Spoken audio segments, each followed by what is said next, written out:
여러분 안녕하십니까? MTN 투데이입니다. 정부가 오늘 조선업과 해운업에 대한 경쟁력 강화 방안을 발표했습니다. 기존 조선 3사 체제를 그대로 유지하는 한편 총 21조 원을 풀어 수주 절벽을 해소하고 미래 먹거리를 발굴하겠다는 겁니다. 좀 더 자세한 내용 산업부 박명우 기자와 이야기 나눠보겠습니다. 예, 박명우 기자 21조 원. 상당히 큰 금액입니다. 구체적으로 이 21조 원이 어떻게 쓰일지 오늘 발표된 내용 정리부터 해주시죠.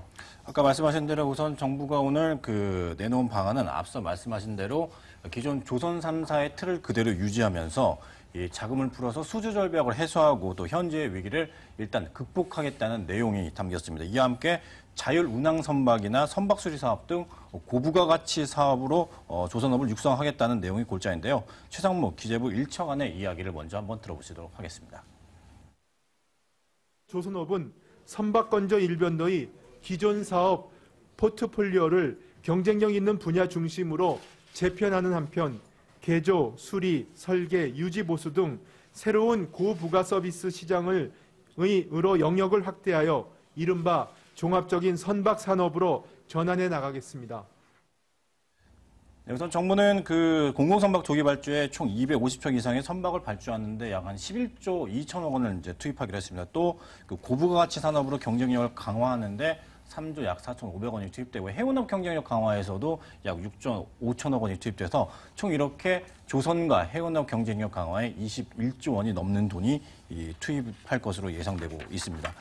정부는 이 밖에 오는 2018년까지 조선 3사의 인력 2만 명을 줄이고 또 조선 3사의 도크스도 기존 31개에서 24개로 줄이겠는데요. 이에 따라 경기 침체가 예상되는 이 거제와 울산 등 조선 밀집 지역의 산업구조 재편 등 경제 활성화를 위해서 총 3조 7천억 원을 지원할 예정입니다. 네, 그렇군요.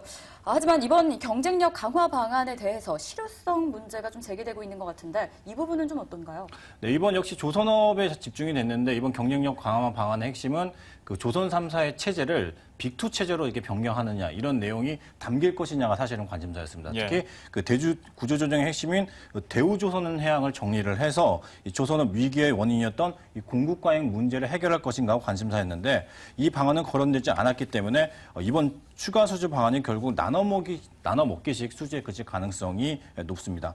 특히 대우조선을 살리는 방안에 초점이 맞춰지면서 결국은 이 조선업 구조 개편은 이 다음 정부의 몫이 될 가능성이 높아졌는데요. 실제 조선업 경쟁력 강화 방안 중 7조 5천억 원을 투입해 군함과 경비정 등 공공선박 63척을 조기 발주하겠다는 것은 이미 예정된 것을 앞당기는 수준이고요. 특히 이런 군함 등을 선박할 수 있는 사업을 대우조선해양이 이렇게 주로 이렇게 할 수 있기 때문에 대우조선을 살리는 방안에 이게 초점이 맞춰진 사업이라고 할 수 있겠습니다. 또 금융지원을 통해 중소형 선박을 발주하겠다는 내용도 결국은 전 세계 선박 발주가 없는 상황에서 조선 3사는 물론 중소형 조선사들이 나눠서 수주를 받아야 하는 상황이기 때문에 그 효과성에서도 좀 의문시되는 점이 있고요. 또 조선 산업을 고부가 선박으로 육성하기 위해 수리 조선소를 현재 1개에서 3개로 늘리겠다라고 밝혔지만 이미 현대 미포조선 같은 경우에도 원래는 수의대 사업에서 출발을 했지만은 수주가 늘어나면서 그 선박 수주로 산업을 전환하는 경우가 있어서 이 실효성에 지금 의문이 제기되고 있는 상황입니다. 조선업 관계자 이야기를 한번 들어보도록 하겠습니다. 3사가 일단 기존에 다 제출했던 사관 베이스에서 크게 벗어나지 않으니까 이 자동차 정비 받는 것처럼 동네에 여러 개 있어서 아무 데나 갈 수 있는 것도 아닐 거고 해양 플랜트 인력들 해갖고 설계 합작해서 만든다 이것도 쉽지 않을 것 같고요. 해운업 경쟁력 강화 방안은 사실 이번에 나온 거는 한진해운이 법정 관리에 들어간 만큼 현대상선을 통해서 이 글로벌 경쟁 한진해운사를 키우겠다 이런 방안이 맞춰졌는데 다만 이 막대한 자금을 투입해서 현대상선을 이게 지원하면서도 약 3천억 원의 자금이 긴급 자금 수요를 거부해 결과적으로 이제 한진해운이 법정 관리에 들어갔거든요. 그래서 이런 데에 대한 당국의 판단이 적절했는지에 대한 논란도 앞으로 계속될 전망입니다. 네, 조선과 해운업을 살리기 위한 정부의 정책이 확인이 되었는데 다만 그 실효성 어떻게 극복해 나갈지 논란 극복에 대해서는 조금 더 지켜봐야 할 것 같습니다. 지금까지 산업부 박명우 기자와 함께했습니다. 고맙습니다. 고맙습니다. 감사합니다.